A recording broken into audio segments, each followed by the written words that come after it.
Ya se va a grabar ya. Bueno, continuando con la tercera clase de los trastornos ácido-base, vamos a desarrollar ahora tres temas: alcalosis metabólica, acidosis metabólica, perdón, acidosis respiratoria y alcalosis respiratoria. Es lo que nos están faltando.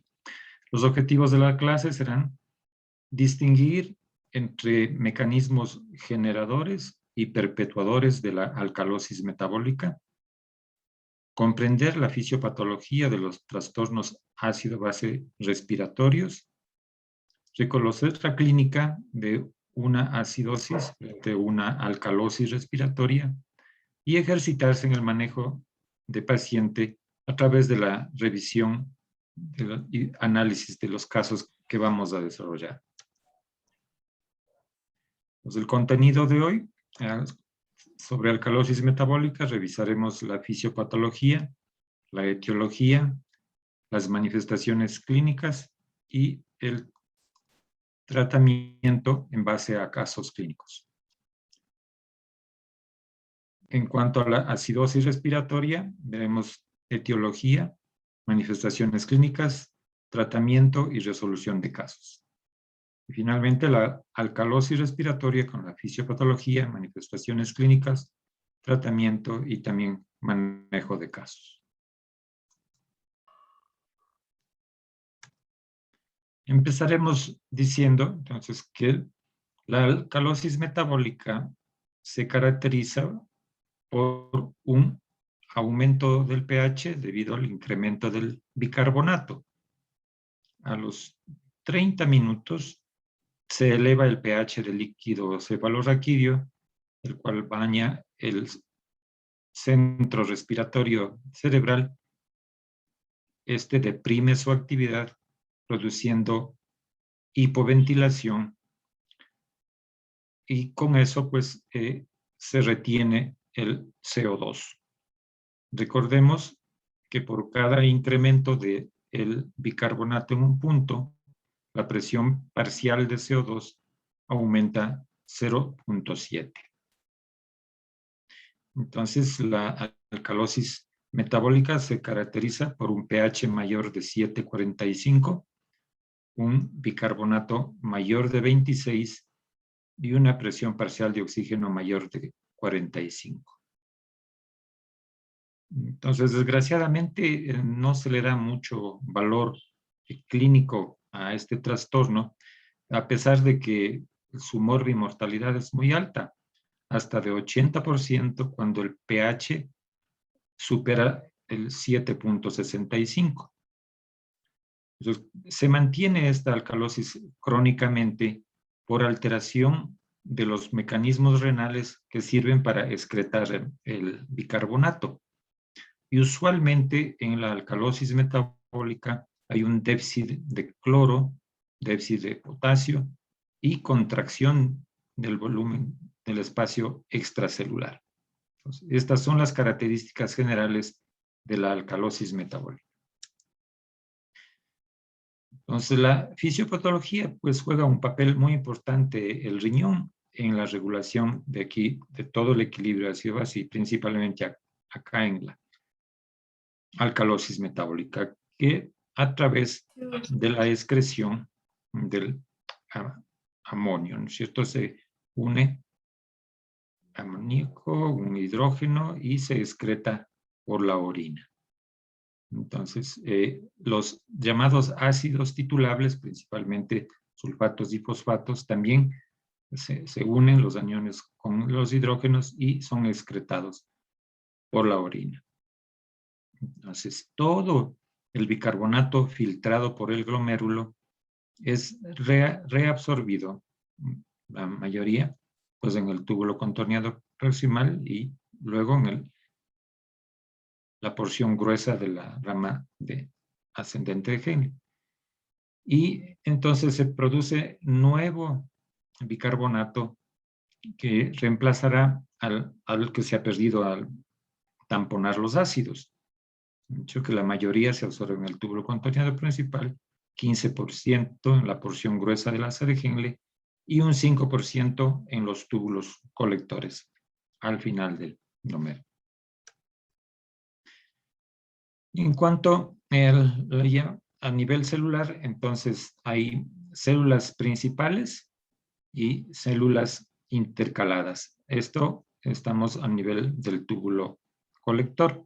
Entonces, por medio de la aldosterona, secretan hacia a la luz tubular, es decir, hacia a la orina, hidrogeniones, ¿no es cierto? Y las bases que son el bicarbonato y el ácido clorhídrico también se intercambian a través de la proteína llamada pendrina. Entonces ocurre un mayor aporte y resorción del sodio y eso estimula la secreción de potasio. Entonces ingresa un positivo como el sodio y sale un otro positivo como el potasio para mantener la electroneutralidad. Entonces de aquí se ve la utilidad pues de la solución salina para corregir los trastornos de la alcalosis metabólica. Entonces la hipopotasemia, ¿no es cierto? Si se va perdiendo por la orina, entonces tiene que recuperarse desde la sangre al intersticio y sigue perdiéndose a la orina. Entonces, por eso es la causa de hipopotasemia. Y es más, a mayor hipopotasemia, menor densidad de las células y menor densidad de la pendrina que haría que se recupere el bicarbonato. Esto limita entonces la excreción del bicarbonato y es importante pues corregir en este caso la hipopotasemia en la alcalosis metabólica.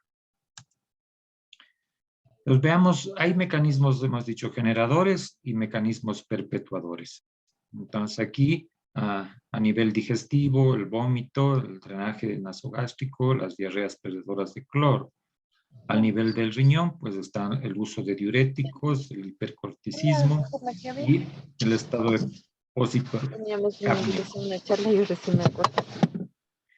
En un tercer mecanismo generador del desvío transcelular de hidrogeniones que causa hipopotasemia. Vamos luego a ver de cada uno de ellos en detalle. La ganancia de álcalis, que es por el consumo de bicarbonato de sodio o casos de transfusión masiva de sangre, y la denominada alcalosis por contracción, que es por el uso de diuréticos, pérdidas por vómito en pacientes que tengan acloridia o por sudor en los pacientes con fibrosis quística. Entonces, este es un resumen de los mecanismos generadores. Entonces, vamos a desarrollar primero las pérdidas gástricas, ¿no es cierto? Hay que saber que se excretan por el ácido clorhídrico como 50.000 equivalentes de hidrogeniones y 100.000 equivalentes de cloruro por cada litro, ¿cierto? Entonces, todo el hidrogenión que se pierde debe ser recuperado generando bicarbonato. Además, la pérdida del cloro, recordamos, se pierde ácido clorhídrico, entonces estimula la reabsorción del bicarbonato al líquido extracelular, ocasionando pues, la alcalosis metabólica. Entonces, asimismo, por cada bicarbonato que se gana, hay un cloro que se pierde. Entonces, la intensidad de la alcalosis metabólica depende de la pérdida del cloro. Otro mecanismo generador, denominado clorurorrea, recordemos que la diarrea habitual provoca acidosis metabólica porque se pierde bicarbonato, porque el líquido intestinal es alcalino.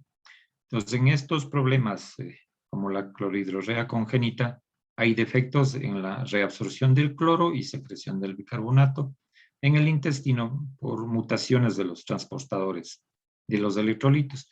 Entonces, se pierde una materia fecal muy ácida con alto contenido de cloro. Igual sucede en este tipo de tumores que se denominan adenomas vellosos o por el abuso de laxantes. se pierde cloro.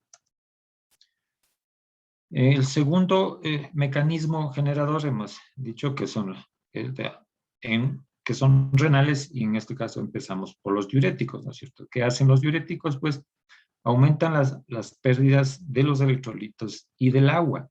Con eso ocurre una contracción aguda del líquido extracelular. Pero el problema es que se pierde cloro, se pierde agua, pero no se pierde bicarbonato. Entonces, la depresión de potasio aumenta aún más, como hemos dicho, el aporte del sodio hacia el túbulo contorneado distal y se secreta potasio. Entonces, aumenta la pérdida urinaria también de hidrogeniones por el aldosteronismo secundario a la hipovolemia, a la hipopotasemia y al aumento del flujo distal. Estos casos se denominan alcalosis metabólica sensible al cloro. Pues aprovecharemos el espacio para recordarnos, ¿cierto?, de cómo actúan los diuréticos, acetosolamida, que es inhibidor de la anhidasa carbónica, en el túbulo contorneado proximal, igual el manitol, es un diurético osmótico. Vienen los diuréticos de asa, aquí representante la furosemida, en la rama gruesa ascendente de Henle. El manitol también actúa en la rama delgada de Henle, y las quiasidas actúan en el túbulo contorneado distal. Y finalmente, los antagonistas de la aldosterona, como la espironolactona, actúan ya en el túbulo colector. Y hay una serie, entonces, de efectos secundarios de las quiasidas, todas las hipos, ¿no?, potasemia, hiponatremia, hipovolemia, hipotensión, aumento, en este caso, de ácido úrico, de glucosa, aumento de azovados y alcalosis metabólica. En los diuréticos de asa, como furosemida, también hipopotasemia, hiponatremia, hipovolemia, hipotensión, incremento del ácido úrico, ototoxicidad y alcalosis metabólica. En cambio, de los ahorradores de potasio, obviamente va a aumentarse el potasio. En este caso habrá más bien acidosis metabólica, y en los varones, pues la ginecomastia. Entonces, los pacientes que toman espironolactona y que le quieren por sus buenos efectos, le dicen la tetona. Y los inhibidores de la anhidrasa carbónica, pues dan hipopotasemia y acidosis metabólica. El segundo mecanismo renal es a través del incremento de los mineralocorticoides o un hipercorticismo. ¿Qué pasa? En la alcalosis metabólica hay reabsorción del sodio en el túbulo contorneado distal por la aldosterona, que estimula la expansión del líquido extracelular, y una secreción persistente de potasio hacia la luz del túbulo. Al estimularse, la bomba está de hidrógeno ATPase, que es la clave en este mecanismo, ¿cierto? Entonces, aumenta la electronegatividad en la luz por el aumento de la reabsorción del sodio, ¿cierto? Y como hemos dicho, la hipopotasemia mantiene la alcalosis metabólica. Entonces, además de ser un mecanismo generador, es perpetuador. El tercer mecanismo renal es luego de la hipercapnia, ¿no es cierto? Entonces, si se hipoventila por más de 48 horas, entonces, pues aumenta la presión parcial del CO2 y se produce una acidosis respiratoria crónica. En este caso, viene la compensación renal, botando los hidrogeniones y reabsorbiendo bicarbonato.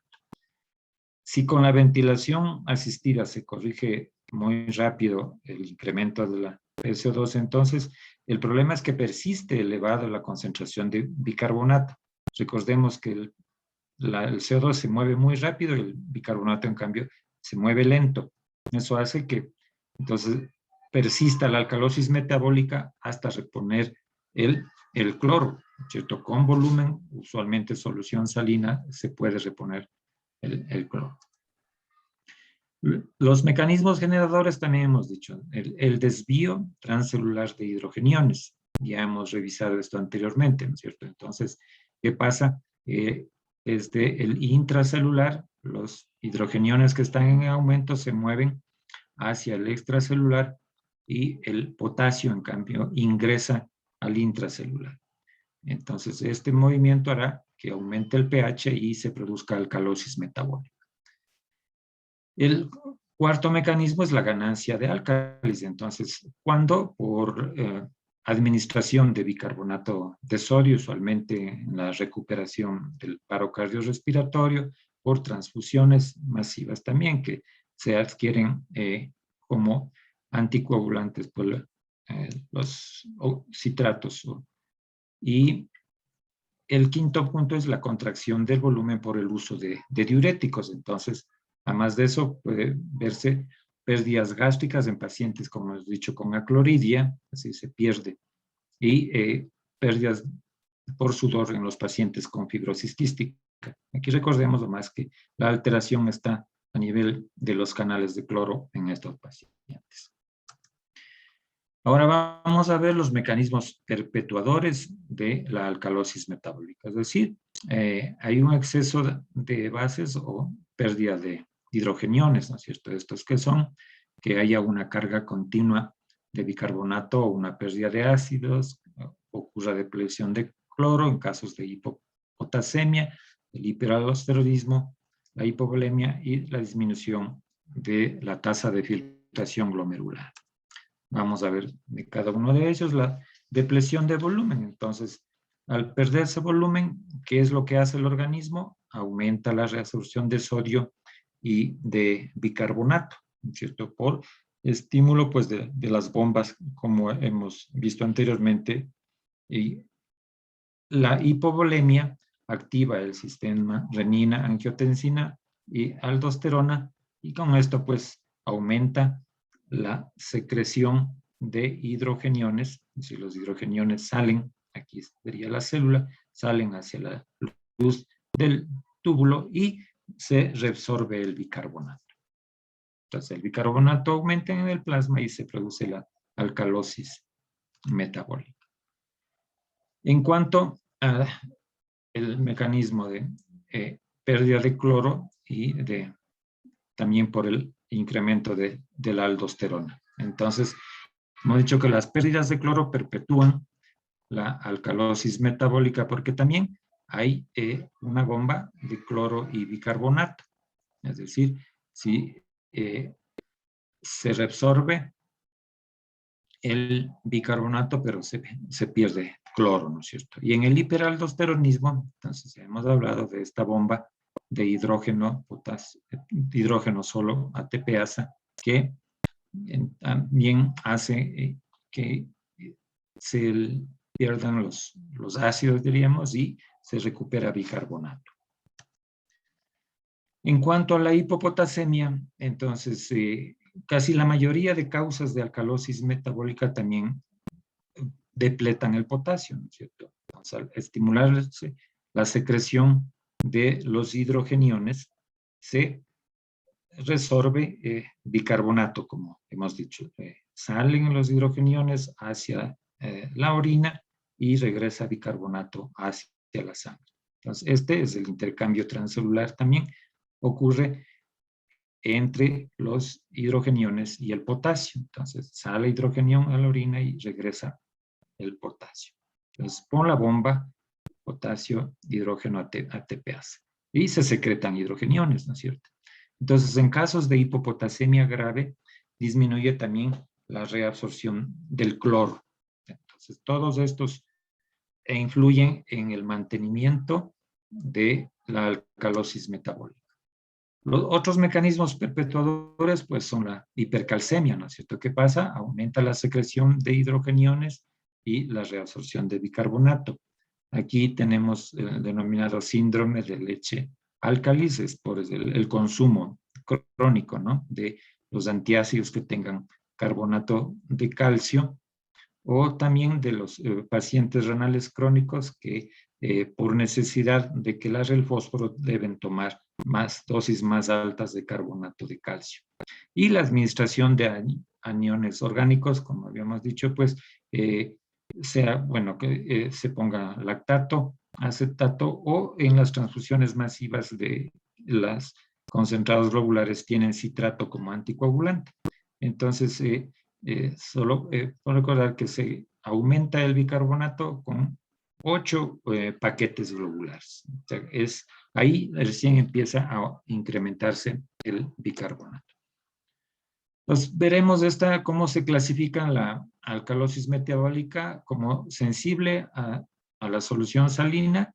Cuando el cloro urinario, entonces debemos medir el cloro en la orina, y si es menos de 20 milimoles o 1000 equivalentes, se espera que responda a la solución salina, que es el cloro. Entonces, aquí que las causas, diríamos, depresión de cloro, vómito, succión nasogástrica, como hemos dicho, la cloridorrea, la quística, y el uso diurético sin que sepamos, ¿no?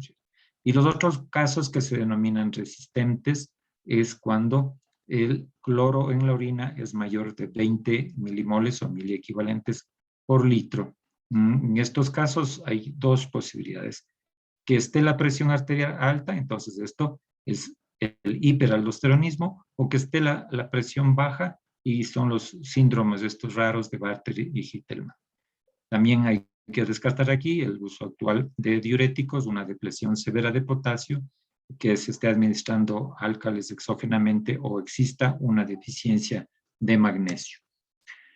Entonces, el organismo, ¿qué hace ante la alcalosis metabólica? Pues activa respuestas secundarias. Entonces, primero, así como sucede en las otras alteraciones, en segundos ocurre el tamponamiento el intracelular y hacia el extracelular de amortiguadores que no son bicarbonato, es decir, ahí están los fosfatos y las proteínas, ¿no es cierto? Luego, entonces, hemos dicho ya, cambia el pH de líquidos de color raquídeo, que baña el centro respiratorio en el mesencéfalo, disminuye la ventilación y se retiene el CO2. Y tercero está la compensación renal, que esto toma días, ¿no es cierto?, para excretar amonio y recuperar el bicarbonato. Entonces, el mecanismo renal en detalle, entonces hay aumento de la secreción de bicarbonato, como ya hemos visto, en el túbulo contorneado distal por intercambio con cloro. El cloro ingresa el bicarbonato, digamos, esto es hacia la luz de los túbulos, es un camino, ¿no es cierto? Y esto sería hacia la sangre. Entonces,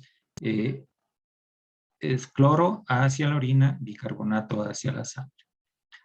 También la hipopotasemia por contracción del espacio extracelular impiden que se excrete el bicarbonato, entonces retienen más bicarbonato. Y eso estimula más bien la excreción de amonio. Entonces, como no puede excretarse el bicarbonato, los hidrogeniones se unen al amonio y se excretan. Si usted NH3 más el hidrogenión, se excreta como amonio. O sea, amoníaco más hidrogenión sale como amonio. Y el aldosteronismo secundario, que hemos dicho por la contracción del espacio extracelular, y estimula pues la secreción mayor de tanto de hidrogeniones como potasio, y existe una orina más ácida. La clínica de la mayoría de pacientes en realidad son de alcalosis metabólica, son asintomáticos, o tienen síntomas de contracción del volumen del líquido extracelular o manifestaciones de hipopotasemia. Entonces, usualmente son síntomas neurológicos como hiperexcitabilidad, hemos dicho, ¿no es cierto?, que el bicarbonato pasa al líquido extracelular más lento que el CO2, como los procesos agudos y graves pueden dar confusión mental, hiperreflexia, tetania, espasmo carpopedal, como es característico, ¿no es cierto?, los signos de Chebostágui-Trousseau, que son por la alteración del calcio. Y la hipoventilación, pues compensatoria, llevará a hipoxemia y luego acidosis respiratoria. El pH mayor de 7,55 pues creará insuficiencia respiratoria, arritmias, convulsiones, y el paciente puede llegar al coma. Entonces, ¿cuál es el tratamiento de la alcalosis metabólica? Obviamente, corregir la causa de base. el déficit de potasio se recomienda administrar cloruro de potasio, sea por vía oral o intravenosa, y no citrato ni acetato, porque estos pues, se convertirán en más bicarbonato. Controlar el vómito con antieméticos. Si el paciente está con sonda nasogástrica, hay que administrar inhibidores de bomba de protones para disminuir la pérdida de ácido, ¿no es cierto? Suspender diuréticos o disminuir la dosis si es que es posible. Y en los casos de alcalosis metabólica sensibles, pues hay que administrar solución salina para expandir el espacio extracelular, con lo cual disminuirá la reabsorción de sodio, mejorará la hipovolemia y se aumentará la eliminación del bicarbonato. Ahora, para los pacientes que tengan alcalosis metabólica resistente al cloro, entonces, pues, en los estados edematosos refractarios usualmente es esto. Entonces, la alcalosis metabólica es secundaria al tratamiento crónico de diuréticos. Entonces, ahí no podemos utilizar solución salina porque eso agravaría los edemas y no mejora la excreción de bicarbonato. Entonces, ahí están indicados, pues, los ahorradores de potasio. Ahí son de utilidad la espironolactona, ¿cierto? Y la acetazolamida también. Hay que, en el caso de usar acetazolamida, monitorizar el potasio, ¿no es cierto? Entonces, si es que el paciente ya está en una insuficiencia renal avanzada con una alcalosis metabólica grave, ahí lo único es que hacer diálisis. Revisemos este caso clínico. Se trata de una paciente de 35 años que fue atendida por un choque hemorrágico secundario a una hemorragia digestiva alta por una úlcera perforada. Se operó, le realizaron una gastrectomía con reconstrucción Billroth y en el posoperatorio presenta una hipopotasemia de 2.5. Se administra 60.000 equivalentes de cloruro de potasio al día por 72 horas, se logra subir poco, ¿no? A 2.8. Al cuarto día posoperatorio empieza ya a alimentarse y se da por vía oral 240.000 equivalentes más a espironolactona 100 miligramos. Al octavo día logra subir a 3.2, pero todavía bajo el nivel óptimo que sería de 3.5. ¿Cómo ha evolucionado? A los 15 días del alta se le ve en la consulta externa asintomática, presenta un sodio normal, un potasio todavía bajo el límite y un electrocardiograma normal que siempre se le realiza para ver si hay signos de hipopotasemia. Una gasometría con una alcalemia, con alcalosis metabólica por el CO2 y el bicarbonato alto a 33, ¿no es cierto? Entonces, como el CO2 está alto, uno se pregunta, ¿será una compensación respiratoria o será un trastorno mixto? Entonces, ahí aplicamos la fórmula, ¿no es cierto? El PCO2 esperado es igual al bicarbonato que nos da la gasometría por 0,7 más 21, porque el caso es de una paciente adulta, y entonces 33 de bicarbonato por 0,7 es 23,1, más del 21 nos da 44,1. Entonces recordamos que el PCO2 medido, que está en 49, pues es mayor que el esperado en 44. Y aquí entonces decimos que es un trastorno mixto, una alcalosis metabólica asociada a una acidosis respiratoria. En el caso clínico segundo, pues se trata de una mujer de 21 años que consulta por decaimiento y debilidad muscular, se queja de mareos y está en tratamiento para adelgazar. Presenta esta gasometría con un pH hacia alcalemia de 7,49, una PCO2 un puntito sobre el límite y un bicarbonato alto. Además, un sodio bajo, un potasio bajo y un cloro bajo, 6 electrolitos bajos. Se realiza un electrocardiograma y ahí sí presenta aplanamiento de las ondas T y presencia de ondas U, características de la hipopotasemia. Entonces tiene alcalemia con alcalosis metabólica y uno se pregunta, ¿está compensada? Entonces igual aplicamos la misma fórmula y encontramos que la PCO2 medida, que está en 46, es igual a la PCO2 esperada, ¿no es cierto? Es a 45,5. Entonces está compensada. Entonces, ¿cuál es el manejo? Bueno, es cierto, la reposición del cloruro de sodio y del potasio. Y obviamente suspender los diuréticos y dar solución salina con potasio. En el caso clínico 3 se trata de un paciente con una pancreatitis aguda, que está la tomografía, un páncreas edematoso con zonas de necrosis y líquido peripancreático, se le pone succión nasogástrica por 72 horas, pero evoluciona a un choque séptico. Entonces presenta un pH normal, ¿cierto? Con 7.35 a 7.45, una PCO2 también normal y un bicarbonato normal. Entonces, los electrolitos están el sodio normal y el cloro más bien bajo. Entonces, ahora se calcula el anion gap, ¿cierto? Y resulta, recuerden, sodio menos cloro más bicarbonato, es 140 menos 90 más 25, nos da un anion gap alto. Recuerden que es 12 más menos 4. Entonces, con este anion gap alto nos preguntamos si acaso tendrá una acidosis metabólica, aunque la gasometría nos viene normal. Entonces, para eso analizamos, ¿no es cierto? La cantidad de incremento de anion gap es aproximadamente muy próxima a la pérdida de bicarbonato. Entonces, el anion gap, hemos dicho que ha aumentado de 12 a 25, son 13 puntos, entonces el bicarbonato debería también disminuir estos 13 puntos, de 24 a 11, pero está en 25. ¿Por qué? Por una alcalosis metabólica debido a la succión gástrica. Entonces, claro, como el paciente desarrolla un choque séptico, eso produce acidosis metabólica y eso fue lo que contrarrestó el pH y el bicarbonato que resultan normales. Aquí para recordar el anion gap normal de acidosis metabólica con anion gap aumentado y aquí acidosis y alcalosis metabólica con anion gap alto. Bueno, vamos a tener un receso de 10 minutos. A las 8:15 vamos a seguir con la segunda parte, que será acidosis y alcalosis respiratorias. Nos volvemos a ver en 10 minutos.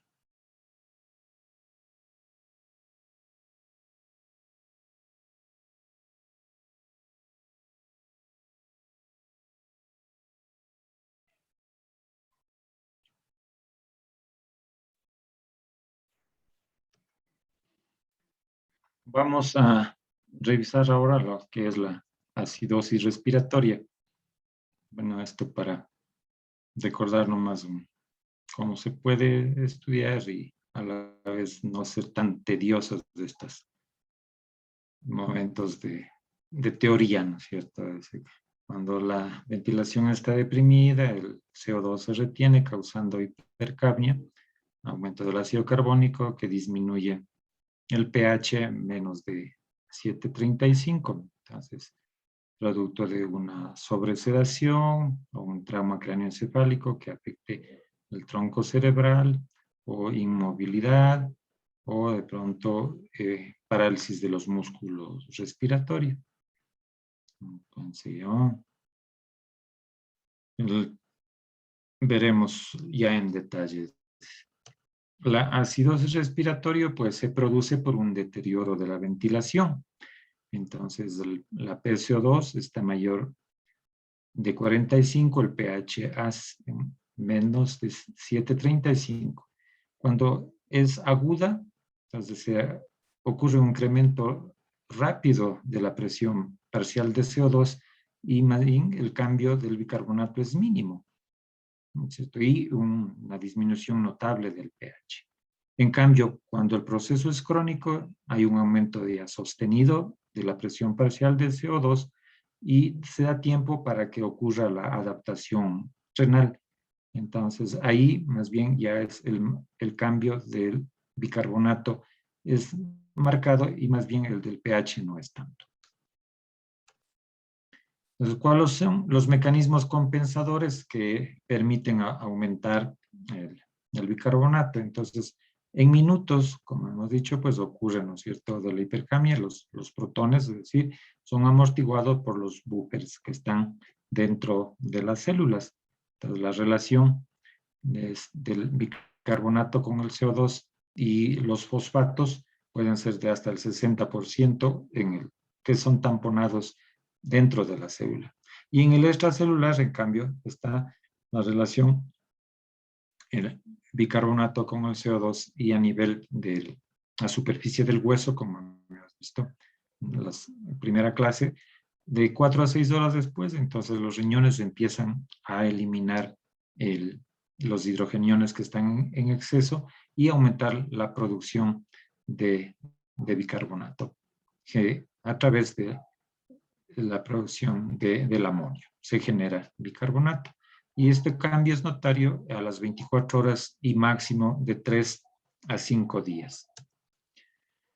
Para recordar, estas son las fórmulas que nos permiten saber si la compensación es adecuada o no. Entonces, en los casos agudos, que son menos de 48 horas, el pH esperado es 740 menos 0.08 por la PCO2 que nos da medida la gasometría menos 40. Y en los crónicos, cuando es mayor de 48 horas, el cambio es que es 0.03.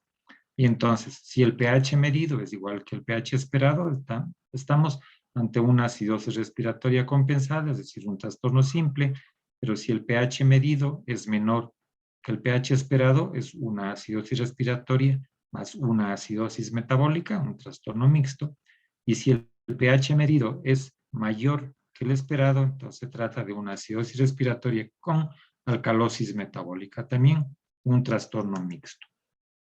Entonces, ¿qué pasa en los casos agudos?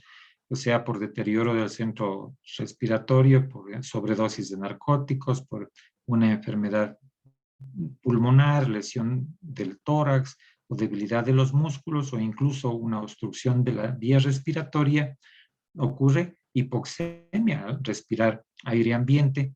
Entonces, los signos de acidosis respiratoria aguda se desarrollan, ¿no es cierto?, antes de hipoxemia, antes que de la acidosis.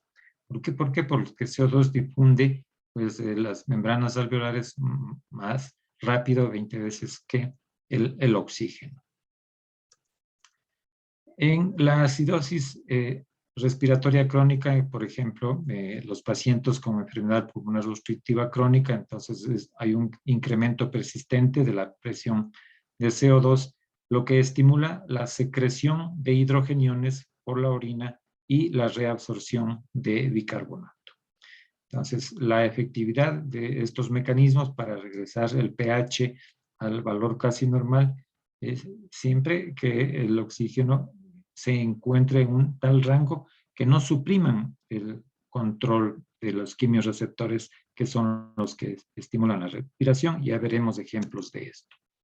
Entonces, ¿qué pasa con el oxígeno? Entonces, en la enfermedad pulmonar obstructiva crónica, flujo de oxígeno necesario para que eleve la PO2 a un nivel que no deprima la ventilación, ¿no es cierto? Entonces, un episodio agudo de acidosis respiratoria, entonces el centro respiratorio tiene que adaptarse o está adaptado a niveles altos de CO2 y bajos de oxígeno. Si yo le doy mucho oxígeno, pues esto suprime el estímulo, ¿no es cierto? Que cambia la frecuencia y profundidad de la respiración, se disminuyen y por lo cual el PCO2 aumenta. Entonces hay que tener cuidado de no administrar flujos altos. Y pues aprovechando lo de la colada morada, ¿no es cierto? ¿Qué pasa? El CO2 es producto del metabolismo pues de ácidos, ¿no es cierto? Tanto el pulmón como el riñón excretan estos ácidos. Pero cuando la producción aumenta por ejercicio, fiebre, por sepsis, quemadura o una dieta rica en hidratos de carbono, como el caso, pues aumenta el CO2, es mayor que lo que puede eliminarse porque el paciente puede tener una enfermedad respiratoria y ser incapaz de eliminar el incremento del CO2. Entonces, la clínica depende de la rapidez de inicio de la acidosis respiratoria y si es aguda o crónica, ¿cierto? Se manifiesta usualmente el déficit de oxígeno, como has dicho, hipoxemia. Y como el CO2 pasa con facilidad a la barrera hematoencefálica, causa vasodilatación cerebral, lo cual da cefalea, visión borrosa, irritabilidad, espasmo muscular, y alteraciones psicológicas. También incremento de la presión intracraneal traducido por edema de papila y disminución de conciencia. Puede haber parálisis de extremidades, depresión respiratoria, eventualmente piel caliente, debilidad y taquicardia. Entonces, este es un círculo vicioso, aunque la hipoxemia, la isquemia, se produce más ácidos, más vasodilatación, más edema, aumento de la presión intracraneal. Entonces, el tratamiento, obvio, hay que tratar la causa de base, ¿no es cierto?, que produjo la acidosis. Entonces, en los casos agudos, obviamente, habrá que dar oxígeno porque el paciente está hipoxémico, y para manejar la PCO2 hay que optimizar la ventilación. Es decir, se usará broncodilatadores en casos de EPOC o asma refractarios, y si no es posible, pues habrá que dar ventilación asistida. Entonces, habrá que administrar bicarbonato de sodio solo si el pH está menor de 7.10 y el paciente tiene riesgo vital. Si no, pues no hacemos ningún favor administrando bicarbonato. En los crónicos, pues el aumento súbito de la PCO2, siempre hay que descartar que haya alguna causa de base, que podría ser una neumonía, una tromboembolia pulmonar. Pues, nuevamente con el oxígeno, ¿cierto? Hemos dicho, en la hipercapnia crónica, el impulso ventilatorio es por la estimulación hipóxica de los quimiorreceptores. Entonces, el pH arterial y del líquido cefalorraquídeo están normales por la compensación renal del bicarbonato. Si se administra concentraciones altas de oxígeno, entonces ese estímulo hipóxico se suprime, lo que hace que aumente la PCO2. Entonces, en estos pacientes no hay cómo administrar concentraciones de oxígeno entre 24 y 28, es decir, 1 o 2 litros máximo, y siempre hacer una gasometría para ver cómo está el equilibrio ácido-base.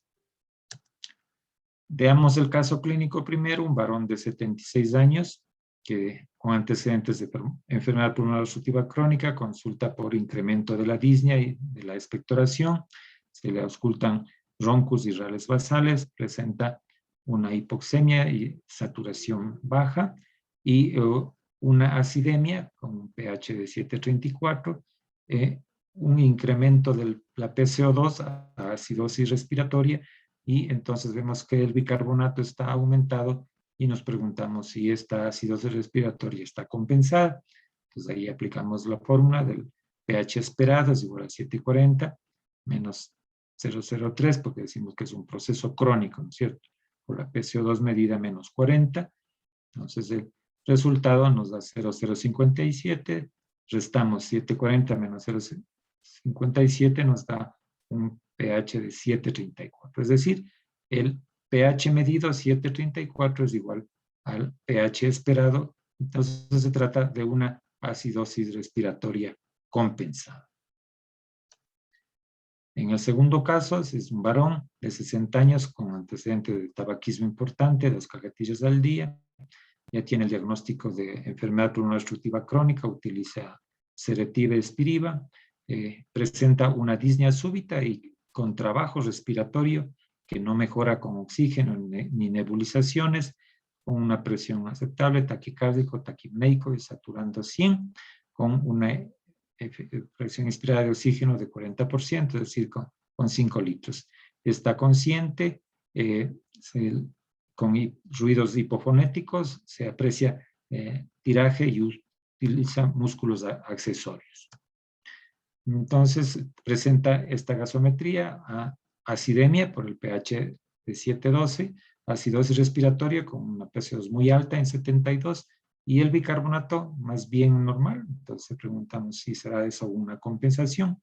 Entonces, como es un proceso agudo, 740 menos 008. Entonces el resultado, 0.256.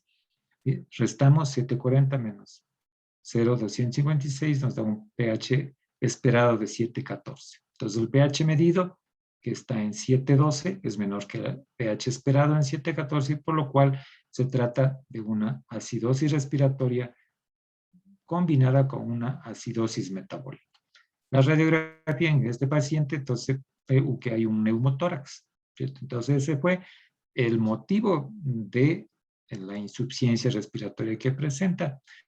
Entonces, el pH, recordemos, está acidosis, acidemia con acidosis respiratoria. Se coloca un tubo de drenaje torácico, mejora el trabajo respiratorio, se expande el pulmón y la gasometría de control, el pH, ya ha subido a 7.35 y la PCO2 ha bajado a 46. Entonces, solucionado el problema agudo, pues la PCO2 disminuye, igual el pH se normaliza. En el caso clínico 3, entonces se trata de un paciente con una neuropatía crónica que presenta esta gasometría, 7.38, es decir, está normal, una PCO2 alta de 50 y un bicarbonato también aumentado. Entonces, será, digamos, una acidosis respiratoria con compensación metabólica. Por presencia de edemas, se le administra diuréticos. A los 7 días refiere debilidad, mareo y presenta esta gasometría, es decir, el pH alcalemia con una alcalosis metabólica por el bicarbonato alto y el PCO2 alto, pues nos preguntamos si será compensado. Entonces ahí se aplica la fórmula, ¿no es cierto? El PCO2 esperado es igual al bicarbonato medido por 0,7 porque es un adulto, 0,7 más 21. El resultado nos da 48,3. Entonces, la PCO2 medida que está es mayor que la PCO2 esperada, entonces se trata de una alcalosis metabólica con respiratorio y para recordar pues los efectos secundarios de los diuréticos. Pasamos ahora finalmente a la alcalosis respiratoria. Entonces, ¿qué sucede aquí? Alcalosis, aumento del pH, ¿no es cierto? Respiratoria, es decir, ha perdido PCO2 menos de 35 y el bicarbonato trata también de disminuir desde su valor normal. ¿Por qué se produce esto? Por hiperventilación o por una frecuencia respiratoria mayor de lo necesaria para mantener una PCO2 normal.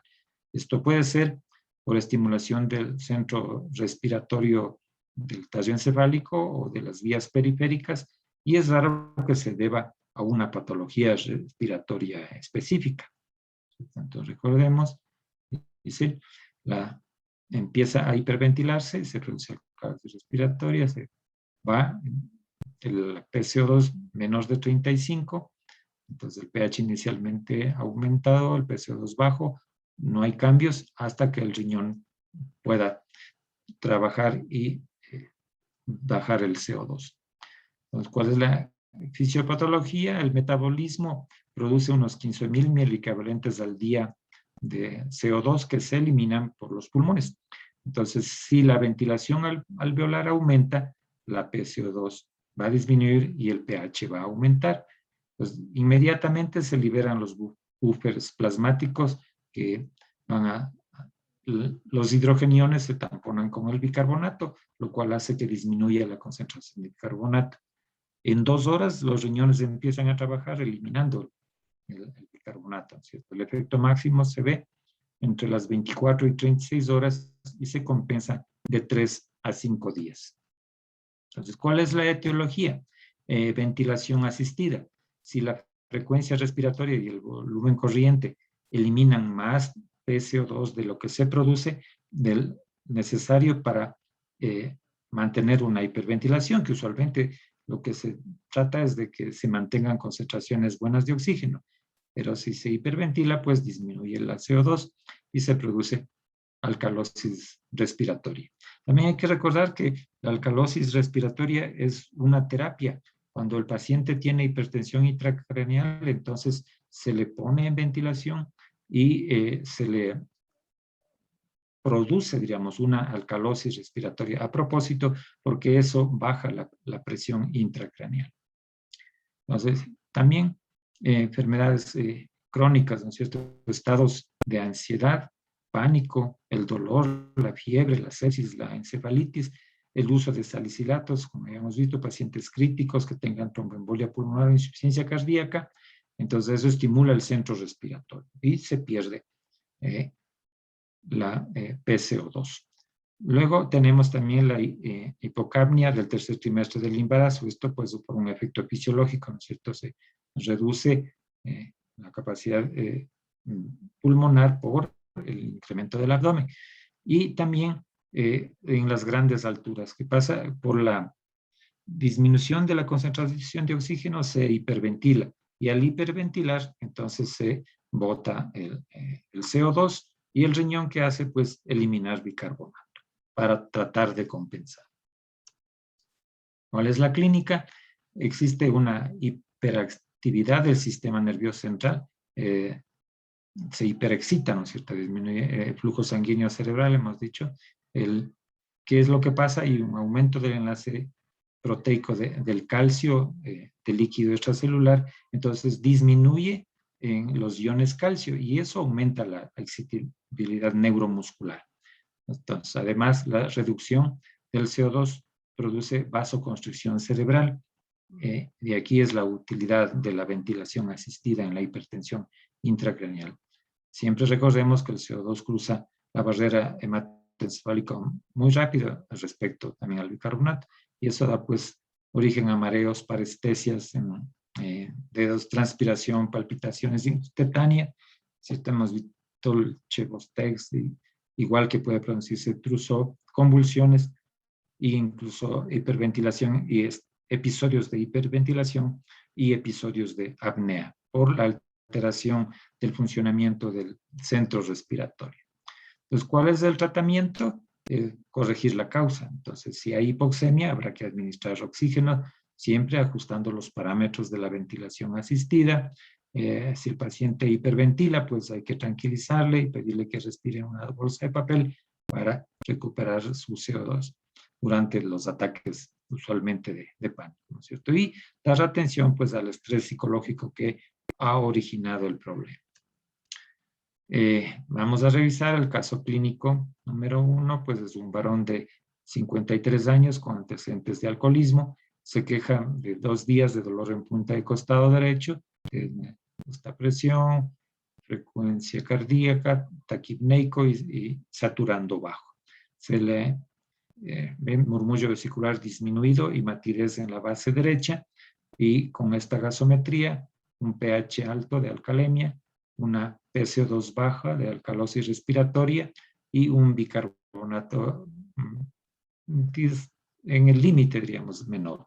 Entonces nos preguntamos si es una compensación. Entonces, como es un episodio agudo, entonces el pH esperado es igual a 740 más de 0.08 por 40 menos el PCO2 que nos da la gasometría. Entonces, 40 menos 28, tenemos 12 multiplicado por 0.08 da 0.096. 740 más 0.096, entonces tenemos 749.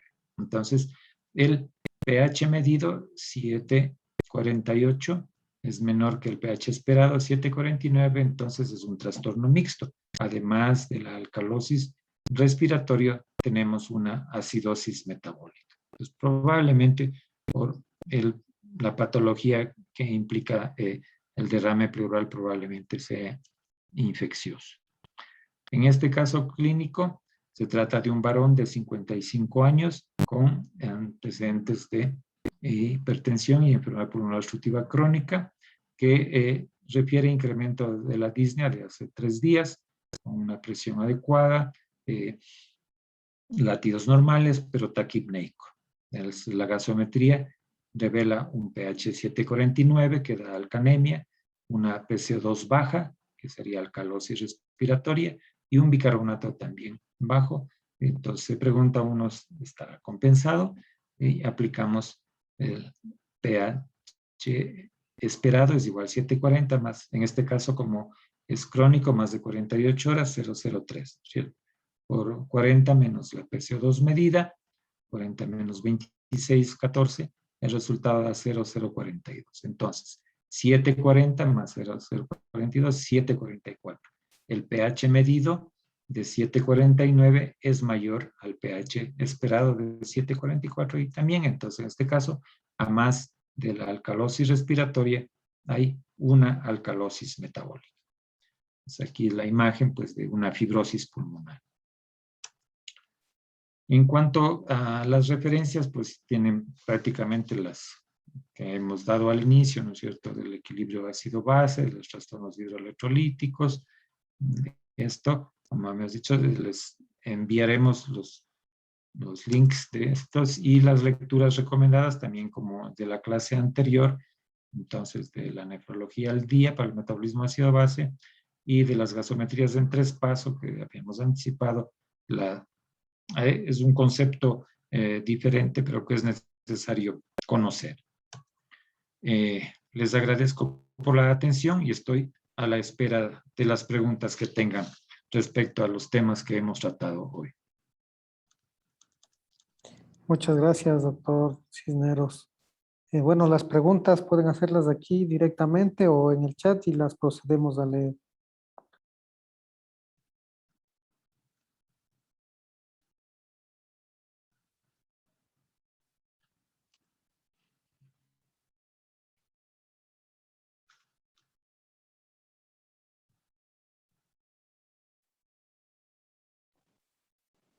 ¿Alguna pregunta? Preguntas, aclaraciones de alguna parte que necesiten profundizar un poco más, igual son bienvenidas. A ver, tenemos una. Janet G. pregunta, buenas noches, por favor, ¿podría repetir el caso clínico 3 de la acidosis metabólica? Alcalosis Alcalosis metabólica. metabólica.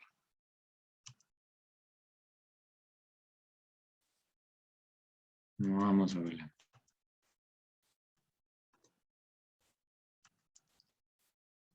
Este es el caso clínico 3. Paciente con pancreatitis que recibe succión nasogástrica por 72 horas. Evoluciona mal, con un choque séptico. Presentaba un pH de 7,41, es decir, que estaría normal, ¿no es cierto?, de 7,35 a 7,45. Una PCO2 de 40, que también estaría normal, de 40 más menos 5, y un bicarbonato en 25 también normal, 24 más menos 2. Entonces, pH, PCO2 y bicarbonato son normales. Y presenta unos electrolitos, entonces un sodio normal de 135 a 145, pero un cloro bajo, ¿no es cierto? El cloro usualmente de 95 a 106. Entonces calculamos el anion gap, decimos que el anion gap es igual al sodio menos cloro más bicarbonato. Entonces 140 menos 90 más 25 nos da un anion gap de 25. Entonces, por tener un anion gap alto, a pesar de que los valores de la gasometría están normales, sospechamos que puede haber de fondo una acidosis metabólica. ¿Que por qué no se manifiesta? Pues habíamos dicho que probablemente sea porque el paciente estaba con sonda nasogástrica, ¿cierto? Por el manejo de la pancreatitis. Entonces, aquí, ¿cuál es el concepto? La cantidad que aumenta el anion gap es próxima a lo que se reduce el bicarbonato.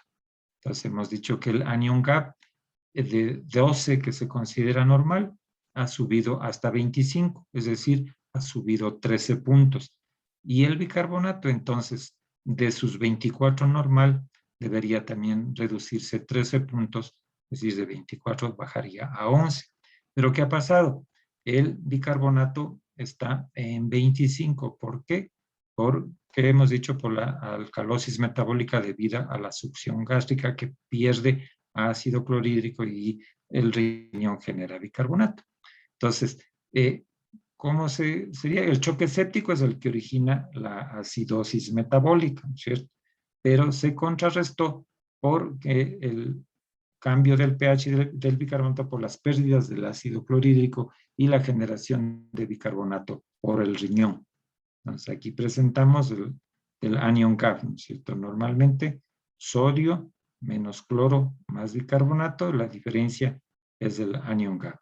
Entonces, en la acidosis metabólica, donde se produce, por ejemplo, la cetoacidosis diabética, aquí, ¿qué pasa? Disminuye el bicarbonato, el cloro se mantiene normal y aumenta el anion GAP.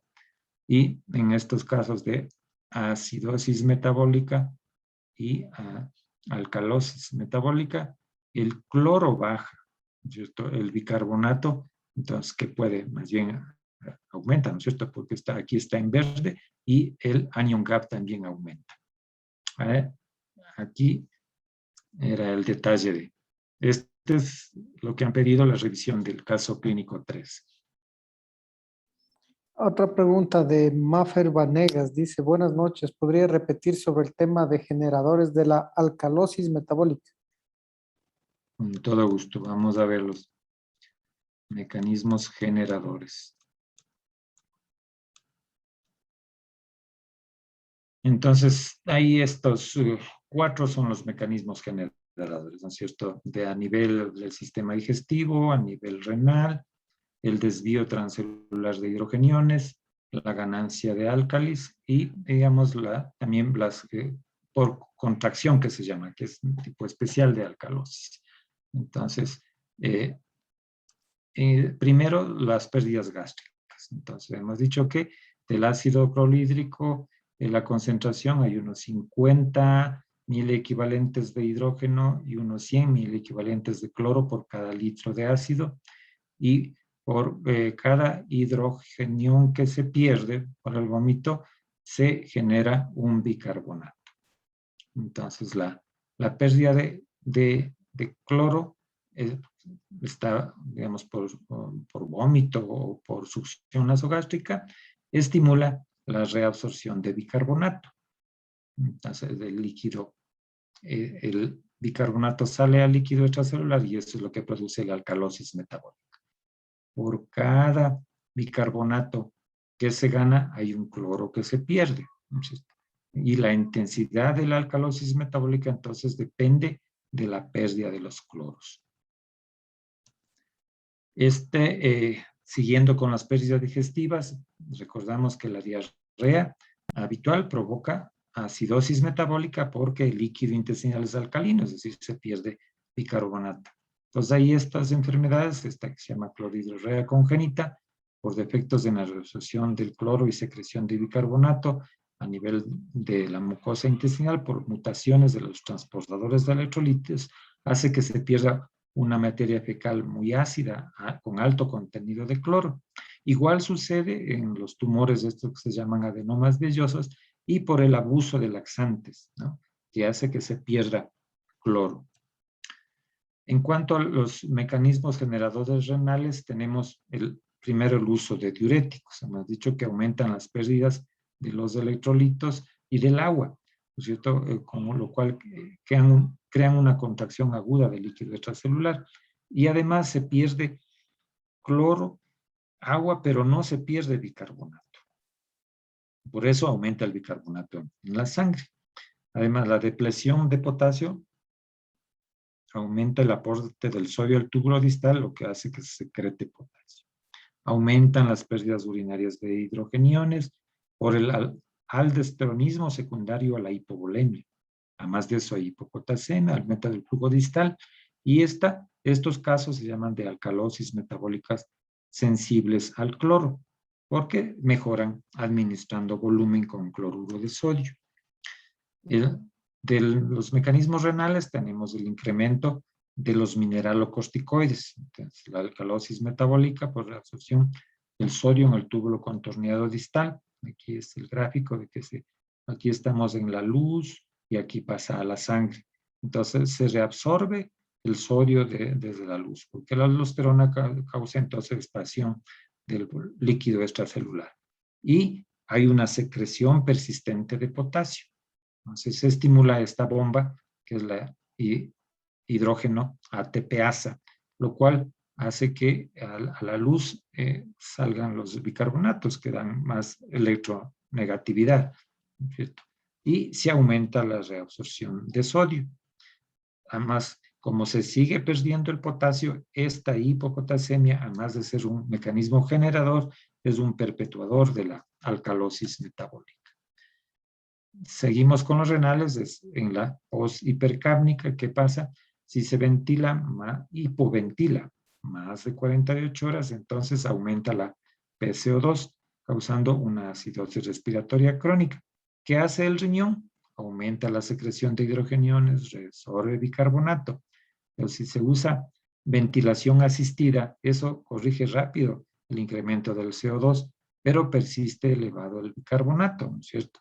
Y la alcalosis persistirá hasta que se pueda reponer el cloro, que es el origen de todo, con volumen. Siguiendo con los generadores, tenemos este que es el desvío transcelular de hidrogeniones, que hemos dicho, ¿no es cierto? ¿Qué pasa? Que los hidrogeniones del intracelular se mueven al extracelular y el potasio del extra va al intracelular. Entonces, por eso hay la hipopotasemia. Entonces, si el cambio de esto, ¿no es cierto? Y mantenimiento, como hemos dicho, de la alcalosis se debe a la hipopotasemia. O que se ganen álcalis. Entonces, ¿cuándo se ganan álcalis? Cuando se utiliza, por ejemplo, bicarbonato, mucho bicarbonato en la resucitación del paro cardiopulmonar, si hay transfusiones masivas o incluso en la nutrición parenteral.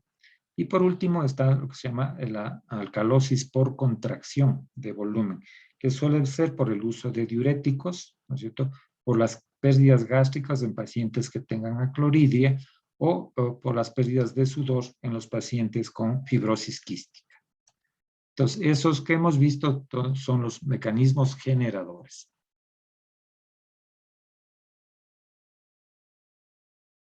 ¿Alguna otra inquietud?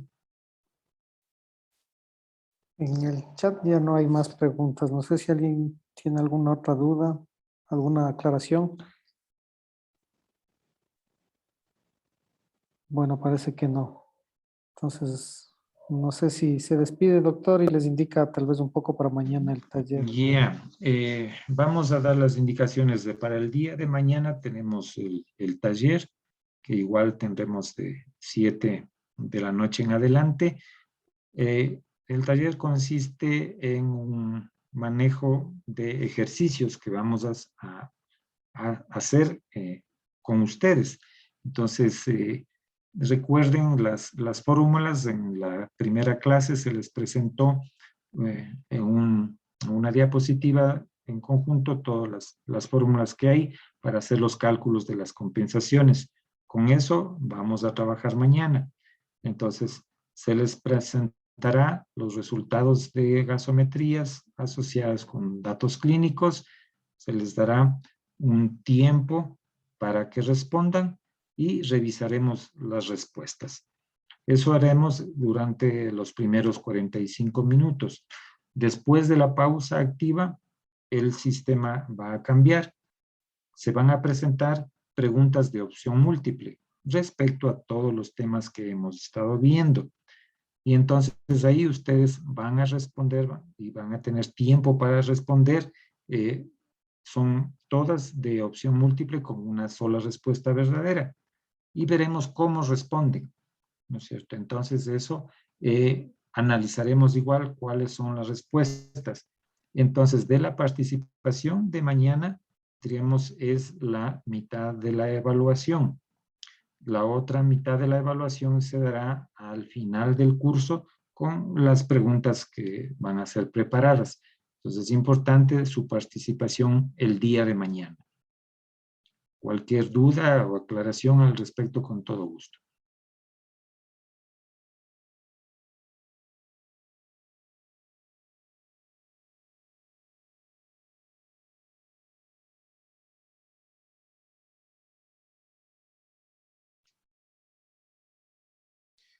Ok, parece que ya se han cerrado ya las preguntas.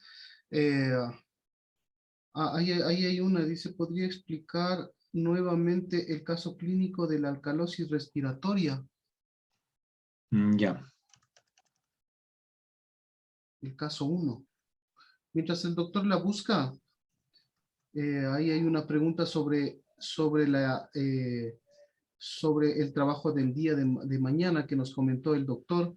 Ya. Las preguntas las vamos a plantear en en el aula virtual donde hicieron el pretest. Entonces el doctor nos va a entregar nos va a enviar las preguntas, nosotros las vamos a subir y después de la primera parte, pues ustedes ingresan al aula, realizan las respuestas que sean pertinentes y con eso ya tendríamos.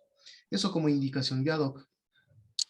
Ya, el caso clínico 1 de la alcalosis respiratoria es lo que nos estaba pidiendo. Entonces, un varón de 53 años con antecedentes de alcoholismo, se queja de dolor en punta de costado derecho de 2 días de evolución, una presión aceptable,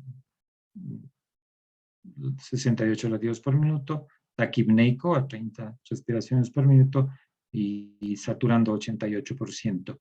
Se le encuentra disminución del murmullo vesicular y matidez en la base derecha y presenta esta vasometría con un pH en 7,48 en alcalemia, una presión parcial de CO2 en 28, es decir, bajo como alcalosis respiratoria. Por el tiempo de evolución de 2 días decimos aguda, y un bicarbonato que está en el límite, diríamos, como nos preguntamos si será compensación. Entonces aplicamos la fórmula 740 más 0.08 por 40 menos la PCO2 que nos da a medir. Entonces el resultado es 0.096. Entonces 740 más 0.096 nos da 749. Entonces el pH medido de la gasometría 748 es menor al pH esperado, que es 749, aunque sea una décima es menor. Entonces se trata de una alcalosis respiratoria más una acidosis metabólica. Ese es el caso clínico 1 de alcalosis que querían que se responda.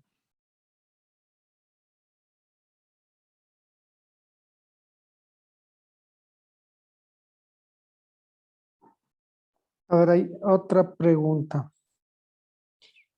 de Lorenza Quispe. En cuanto al tratamiento de la alcalosis respiratoria, ¿solamente podemos utilizar solución salina para expandir el volumen extracelular o también podemos hacer uso del lactato y dextrosa? Muchas gracias. Ya. Hemos dicho, bueno, en el tratamiento de la alcalosis metabólica, ¿no? En la alcalosis metabólica tenemos que recuperar el volumen, que es el problema principal de los pacientes, la pérdida del cloro, como hemos dicho, ¿no es cierto? Entonces, habíamos dividido en que son aquí de acuerdo a la clasificación. Entonces, se determina, se mide el cloro urinario. Si el cloro urinario es menor de 20 miliequivalentes por litro, entonces estos casos responden al cloro, ¿no es cierto? Pero si fuera mayor de 20 miliequivalentes por litro, son resistentes. Entonces, ahí depende si está la presión alta o la presión baja, nos vamos a estos tratamientos. Entonces, ¿qué se da solución salina, no es cierto? Porque el lactato se metaboliza a bicarbonato. Y si ya tenemos alcalosis, significa que ya el bicarbonato está alto. Si le damos lactato, aumentamos la alcalosis. Por eso no se recomienda el uso de lactato. Entonces, solución salina, sí, porque si damos dextrosa, no estamos dando volumen, estamos dando solo agua, ¿no es cierto? Lo que requerimos es recuperar el cloro. Y el cloro está en la solución salina. Una dextrosa en agua, pues no nos va a servir. Y un lactato, desgraciadamente, tampoco, porque el lactato se metaboliza en el hígado a bicarbonato. Entonces estamos aumentando la alcalosis con el uso del lactato.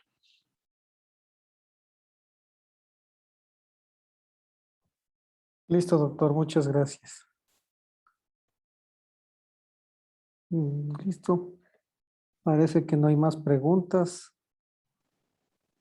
Creo que sería todo por hoy. Entonces, muchas gracias. Gracias, doctor. Gracias a todos por la participación. Y mañana nos encontramos a las 7 de la noche para el taller. Buenas Tengan noches una con buena todos. noche. Buenas noches.